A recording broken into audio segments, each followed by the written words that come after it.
నమస్కారం. మనీ మాటలో మాట్లాడుతున్నట్టు చాలా సంతోషంగా ఉంది. గోల్డ్ 22 క్యారెట్ రూ. 80 పడి 14,570 ఉంది. ఇంటర్నేషనల్ మార్కెట్‌లో $5,000 అలాగే ఉంది స్టడీగా. ఇప్పుడు క్యాష్ కన్స్ లాగా దుబాయ్ మార్కెట్‌లో డిస్కౌంట్ అవ్వడం వలన ఆ డిస్కౌంట్ ఏమో ఇక్కడ స్ప్రెడ్ అవుతున్నది. మార్కెట్‌లో క్యాషే లేదు. ఇంటర్నేషనల్ మార్కెట్‌లో స్టాక్ పెరిగినా కూడా ఇక్కడ పెరగలేదు. ఇవాళ అన్ని ఇండెక్స్ పెరిగింది. ఇంకా ఐటీ ఇండెక్స్ గప్పమని 4% వరకు పెరిగింది మార్నింగ్. ఈ డెడ్ క్యాట్ బౌన్స్ ఏమో 3, 4 రోజులు ఉంటుంది. ఒక వారం కూడా ఉండొచ్చు. దానంతట పడుతుంది. ఇది ఒక పెద్ద బుల్ మార్కెట్‌లా పెరుగుతుందని అనుకోకండి. మార్కెట్ మార్కెట్ ఇక్కడ నుంచి కరెక్ట్ అవ్వడానికి అవకాశాలుంది. దీనివల్ల కేర్‌ఫుల్‌గా ఉండడం మీకు మంచిది. స్టాక్ ప్రైసెస్ ఏమో ఇవాళ ఈవినింగ్ వరకు ఫెడ్ గురించి వెయిట్ చేస్తుంది. అన్ని మార్కెట్ అప్ ఉన్నది. ఇవాళ ఇండియన్ మార్కెట్ కూడా అప్ ఉన్నది. ఇండియన్ మార్కెట్ ఎంత వస్తున్నప్పుడు 233 పాయింట్స్ అప్‌లో ఉంటది. బ్యాంక్ నిఫ్టీ ఏమో 370 పాయింట్స్ అప్‌లో ఉంటది. ప్రపంచం ఇరాన్ చూస్తున్నది. మనం కూడా ఇరాన్నే చూడాలి. ఓకే. ఇరాన్ ఒక పెద్ద ఆఫీసర్ చీఫ్‌ని ఏమో ఇరాన్‌ని ఇజ్రాయెల్ చంపేశారు. ఓకే. అందులో టాప్‌లో ఉన్న అందరిని ఎలిమినేట్ చేశారు ఇవాళ మార్నింగ్. ఇరాన్ కూడా చనిపోయారని కూడా కన్ఫర్మ్ చేశారు. దీనివల్ల యుద్ధం పెరుగుతుందే గానీ, యుద్ధం తగ్గదు. స్ట్రెయిట్ ఆఫ్ హోర్ముజ్ నుంచి ఏది రాదు అని చెప్పి బెదిరిస్తున్నారు. ఇండియా ఏమో 2 షిప్‌లని వదలమని చెప్పి అడుగుతున్నాడు. నేను చూస్తాం. ఇండియాకి బ్లాంకెట్ అప్రూవల్ లేదు. ఇరానియన్ గవర్నమెంట్ ఏం చెప్తున్నానంటే, గవర్నమెంట్ మాత్రం ఎగ్నెస్ట్‌గా మాకుండొచ్చు. ఓకే. ఇండియన్ ప్రజలను సపోర్ట్ చేస్తున్నాం. మన ఇండియన్ ప్రజలని సపోర్ట్ చేస్తున్నాం. ఇండియన్ గవర్నమెంట్ మాకు సరిగ్గా చూడలేదు. ఒక ఆఫీసర్ చెప్తున్నాడు. ఏది ఎక్కడ నిజం మనకు తెలీదది. ఇవాళ చూసుకుంటే అన్నీ up. Tamil Nadu mercantile bank 4.6% up. Karnataka bank 4% up. Manappuram 3% up. Infy కూడా 3% అప్. ఐసీఐసిఐ 3% అప్. 2.75% విప్రో పెరిగింది. Tech Mahindra 2.6% up. Tata max passenger 2.5% up. Federal bank 2.3% up. South Indian bank M&M 1.7, తంగుమేల 1.7, జైడస్ లైసెన్స్ 1.5. మన పరాస్థితులు అన్నీ మీద ఉంది. దానివల్ల మనకేది కావాలి మనకు బాధేయట్లేదు. ఇప్పుడు ట్రంప్ ఏంటి చెప్తున్నా, ఓకే. ఇప్పుడు నాకు ఇరాన్‌లో రిలీఫ్ చేయబడిన క్యూబాలో దొరికిపోయింది. క్యూబా ఏమో కాల్ నుంచి మాకు అడుగుతున్నారు. ఫ్రిడ్జ్‌లో నేను ఖాళీ చేయడం నాకు ఆయిలే లేదు. దాని మీద ఎంబార్గో చాలా స్ట్రిక్ట్‌గా ఉంది. వాళ్ళకి సపోర్ట్ చేయడానికి చాలా కావాలే లేదు. మేము సరెండర్ చేస్తా అని చెప్తున్నారు. వాళ్ళ ప్రెసిడెంట్ ఏం చెప్తున్నారు, మేము మాట్లాడుతున్నాం. సరెండర్ మాట్లాడలేదు. అలాగని చెప్తున్నారు. ఇద్దరు మాట్లాడుతున్నారు. క్యూబాకి సరెండర్ చేసిన తప్ప మరి అవకాశం ఎట్లేదు. ఓకే. 67 రెసిస్టెన్స్ కింద పడిపోయింది. డాష్ టీమ్ కింద పడిపోయింది అన్నది అని చూడాలి. ఎందుకంటే ఆల్రెడీ ఎనర్జీ భయంకరం క్రైసిస్ ఆల్రెడీ అనాలి. క్యూబన్ తాలూకా వెల్తీ ఎక్స్పర్ట్స్ ఏమో అమెరికాలో ఉన్నారు. అమెరికాలో కలిసిపోయారంటే చాలా గూడ్స్ లోన్‌కొచ్చి అంత ఎకానమీ అవుట్ అయ్యడం. ఒక ఆల్రెడీ సీజన్ అనే 10 సంవత్సరాల హిస్టరీ మారిపోతుంది. ప్రపంచంలో లాస్ట్ కమ్యూనిటీ గజిమ్స్ కింద పడినట్టుగా ఉంది. అలాగని మనం చూడాలి. ఇది స్ట్రైకేమో $130 వరకు వెళ్తది. ఇవాళ $105 ఉంది. సో మాకు చెప్తున్నారు మూడీస్ రేటింగ్ ఏజెన్సీస్ శాండీ ఒకళ్ళేమో 49% రిసెషన్‌కి ఛాన్సెస్ ఉంది. గ్రోత్ థ్రెటన్ అయిపోయింది. ఈ ఆయిల్ సర్జ్ ఇన్ఫ్లేషన్ కూడా పెంచుతున్నది. అందుకు సెంటిమెంట్ దెబ్బతవుతున్నది. దీనివల్ల ఓవరాల్ ఏమో interest rate cutting possible. Overall pressure చాలా ఎక్కువ ఉంటుంది అని చెప్తున్నారు. ఇండియాలో ఏమో గ్రాడ్యుయేట్ చదువుతున్న వాళ్ళకి అని జాబులు లేవు. గవర్నమెంట్ చెప్తున్నది గ్రోత్ ఉందని. ఎక్కడైనా గ్రోత్ ఉన్నా కూడా జాబులు లేవు ఎక్కడ. అందరిలో ఐటీలో జాబ్ దొరికిందంటే ఇప్పుడు ఐటీలో జాబ్ దొరకదు. దీనివల్ల నిత్యావసర రేట్లు లేవు. జాబ్ లేని ప్రాబ్లం ఒక సివియర్ ప్రాబ్లం అది. ఇప్పుడు పాస్ చేస్తున్నాడు కానీ జాబులు లేవు అని చెప్తున్నారు. ఇందువల్ల గల్ఫ్లో ఒక 9 మిలియన్ పీపుల్ ఉన్నారు. నాకు చెప్పేది సౌత్ ఇండియా నుంచి వెళ్ళిన వాళ్ళు. కేరళ నెంబర్ 1, మనం తమిళనాడు నెంబర్ 2. ఈ వార్ కంటిన్యూ అయిందంటే మన వాళ్ళు చాలామంది రిటర్న్ వచ్చేస్తారు. వాళ్ళకందరూ జాబులు ఎలాగిస్తాం, అది పెద్ద ప్రాబ్లంగా ఉన్నది ఇప్పుడు. ఓకే. సీఈఏ మన ఊరు తలకు చీఫ్ ఎకనామిక్ అడ్వైజర్ నోట్ ఇంత ప్రిపేర్ మనిషి. ఓకే. ఏంటవుతుందంటే $130 వెళ్ళిందంటే ఇండియా తలకు జీడీపీ ఏమో 1% కట్ అవుతుంది.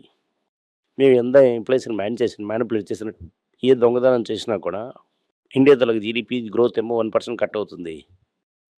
మనం ఎంత ఇన్ఫ్లేషన్ మ్యానిపులేట్ చేసినా కూడా, ఏ దొంగతనం చేసినా కూడా మన వల్ల గ్రోత్ 1% మేమే కట్ చేస్తాం. ఇప్పుడు పీటర్సన్ ఇన్స్టిట్యూట్ ఏం చెప్తున్నారంటే గ్రోత్ రేట్ ఏమో ఎక్స్ట్రా చూపిస్తున్నాం.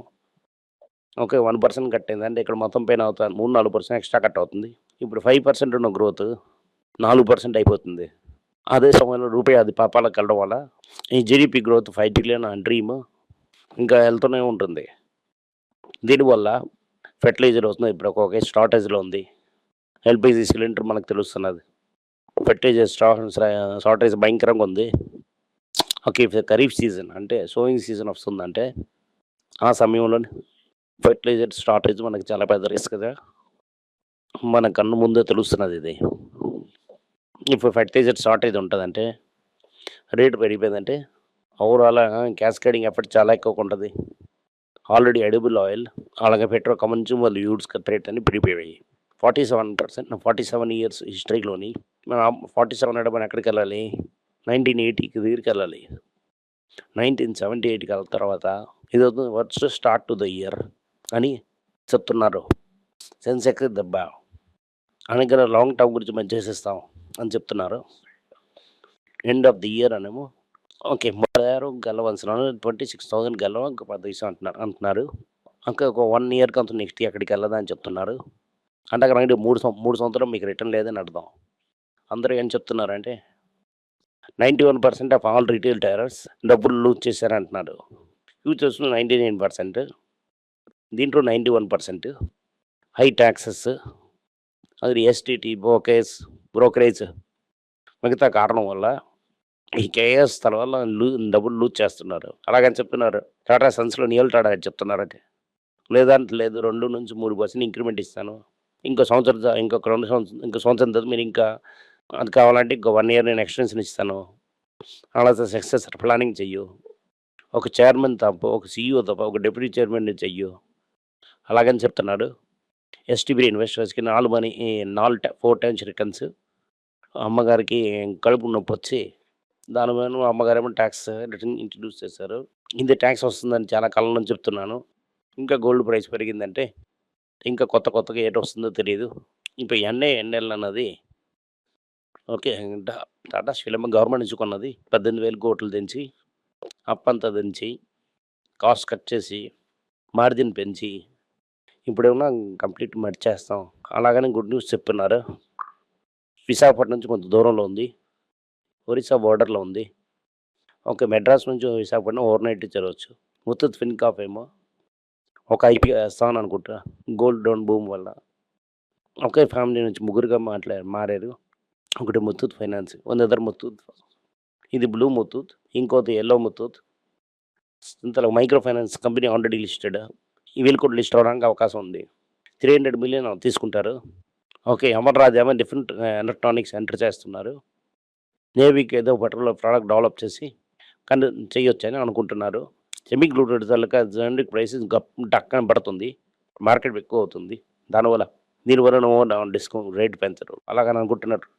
ఓకే. లాస్ట్ ఇయర్ మనం ఫుల్లా అయిపోయి అని చేసి మంగ తాడాం కదా. యాంకర్ ఇన్వెస్టర్స్ అందరినీ అమ్మచ్చు అలాగని వచ్చింది. $69 బిలియన్ ఏమో అమ్మడానికి వస్తుంది.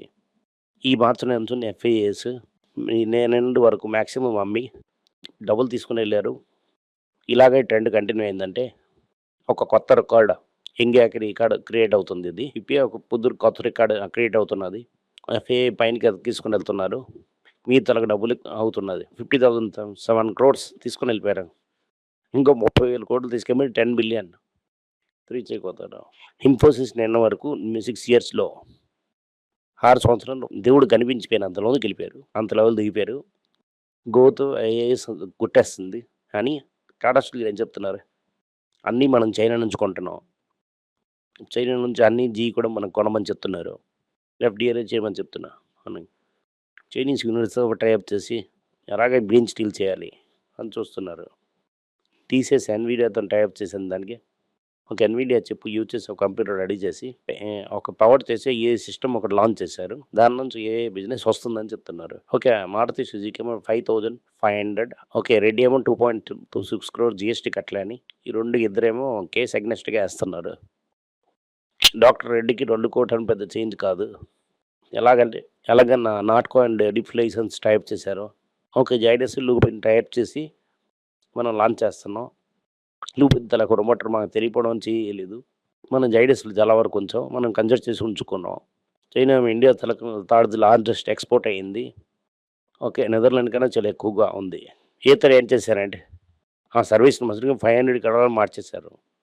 అంతట గోల్డ్ రేట్ పడడం వల్ల, దీనివల్ల వార్ వల్ల దీనికి సిగ్నల్ డమాల్ పట్టిక అని చెప్తున్నారు. దుబాయ్ ఒక మేజర్ ట్రేడింగ్ సెంటర్. అది ఆగిపోయి ఉంది. అందుకే $5,000 గోల్డ్ ఆపుకొని ఉంది. ఢిల్లీ హైకోర్టు ఏం చెప్తున్నారంటే రెగ్యులేటర్ రిపోర్ట్ చేయడం వల్ల off label use of diabetes drug class 4 అని చెప్తున్నారు.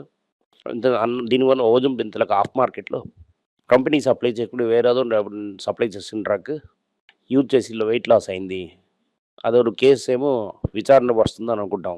ఇది అవుతుంది ఇవాళ ముఖ్య న్యూస్. మనం పటాస్ లిస్టులు చాలా ఉన్నాయి కన్సిడర్ చేయడానికి. కన్సిడర్ చేసుకొని ఉండండి. మనం చూద్దాం. Thank you. నమస్కారం. మీకు సందేహాలు ఉండి మీరు నాతో కాంటాక్ట్ చేయాలనుకుంటున్నారంటే స్క్రీన్‌లో కనిపిస్తున్న మెయిల్ ఐడీకి మీరు మెసేజ్ చేయండి. మా తలక టీం మీకు కాంటాక్ట్ చేస్తారు.